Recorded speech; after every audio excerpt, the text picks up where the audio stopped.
গায়ের রং একটু উজ্জ্বল আর দাগহীন করার জন্য মানুষ সরাসরি মারাত্মক বিষ চিবিয়ে খেতে পারে।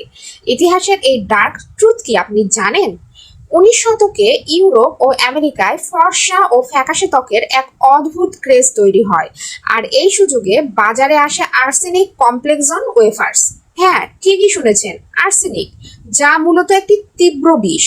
দাবি করা হতো এই আর্সেনিক মিশ্রিত ট্যাবলেটগুলো নিয়মিত খেলে ত্বকের সব দাগ ছোপ দূর হয়ে ম্যাজিকের মতো ফর্সা হওয়া যায়। প্রথম প্রথম আর্সেনিক রক্তকণিকা ধ্বংস করে ত্বককে সাময়িকভাবে ফ্যাকাশে সাদা করে দিত, কিন্তু ক্রমাগত এই বিষ খাওয়ার ফলে নারীদের শরীরে আর্সেনিক পয়জনিং হতো। লিভার ও কিডনি বিকল হয়ে যেত, চুল পড়ে যেত, ত্বকে বড় বড় কালো ক্ষত তৈরি হতো এবং এক পর্যায়ে তিলে তিলে যন্ত্রণাদায়ক মৃত্যু হতো। কোনো ক্ষতিকর বিষ খেয়ে ত্বককে কৃত্রিমভাবে ফ্যাকাশে করা মোটেও সৌন্দর্য নয়।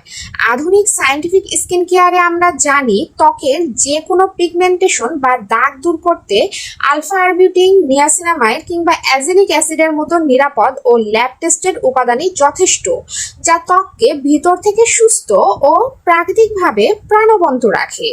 ফর্সা হওয়ার এই ভয়ঙ্কর জেদ আপনার কেমন লাগলো? শেষ পর্বগুলো মিস করতে না চাইলে এখনই আমাকে ফলো বা সাবস্ক্রাইব করে রাখুন।